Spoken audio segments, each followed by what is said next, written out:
Imagine the vast expanse of the Roman Empire, with its relentless legions marching in perfect formation, ready to crush any enemy in their path. But what many don't see is the titanic effort behind the scenes to ensure that each of these soldiers was properly armed, protected, and ready for battle.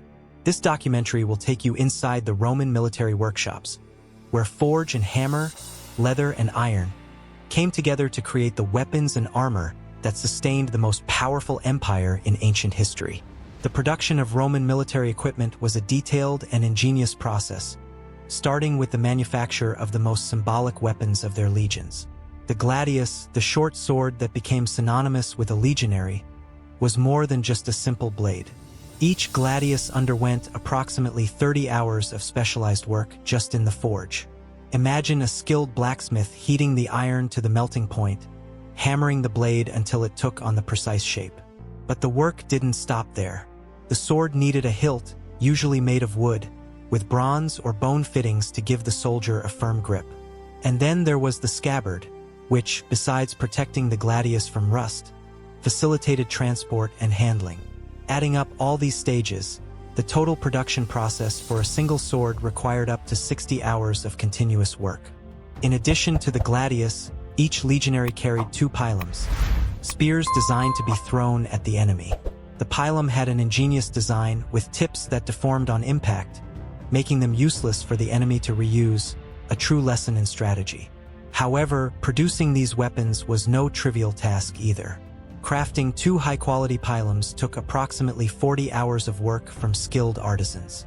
This focus on detail and military efficiency was part of the secret behind the legion's supremacy.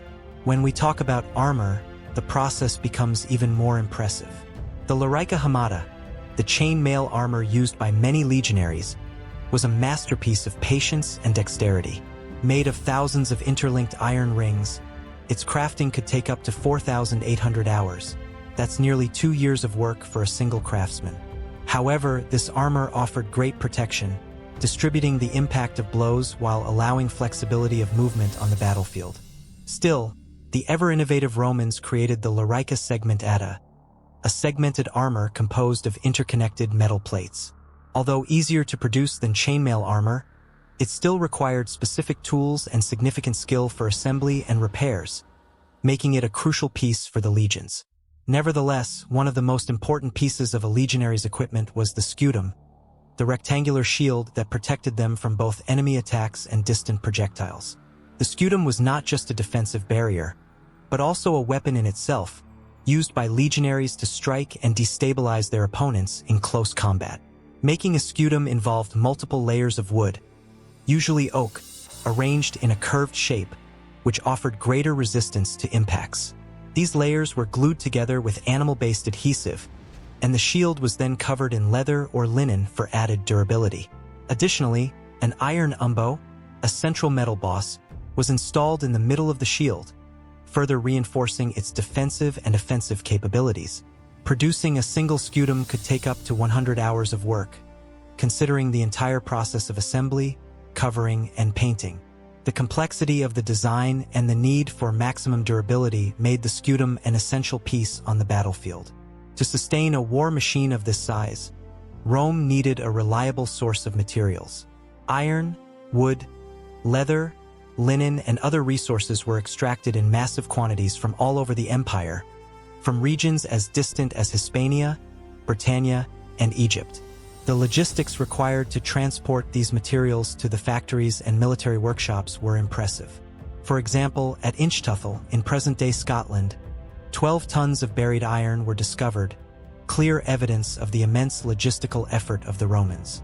This iron could not be transported when the garrison abandoned the site, but its existence shows how the Romans had an extraordinary capacity to accumulate and distribute materials. Within this vast logistical network, it is important to highlight the importance of mines, many of which were located in remote, mountainous regions of the empire. Iron mines in Gaul and Hispania provided the essential ore for the production of weapons and armor. Copper and tin mines, which contributed to the creation of bronze alloys, were located in areas like Cyprus and Cornwall. The constant supply of these resources was vital, and the Roman army developed a system of routes and depots, creating real supply corridors that connected these remote regions to the production zones and, ultimately, the battlefield. Production in Roman fabrici was not done haphazardly. Each military workshop was a nucleus of meticulous organization. Soldiers, slaves, and freed craftsmen worked side by side under the supervision of officers like the optio fabrici, who controlled every detail of the production. These workers, known as fabri, had specialized functions within the workshop. Some were responsible for forging blades, others for constructing shields, while others focused on making armor. This degree of specialization allowed the fabrici to operate with extreme efficiency. Additionally, the use of slaves and freedmen ensured a cheap and continuous labor force, which also helped keep production costs relatively low. One of the most remarkable characteristics of Roman military production was the ability to adapt and improvise. During long campaigns, when logistics became more challenging, the legions could set up mobile workshops on the battlefield itself, where damaged equipment was repaired or even recycled. For example, broken weapons were melted down to form new nails, used to reinforce temporary fortifications or military footwear.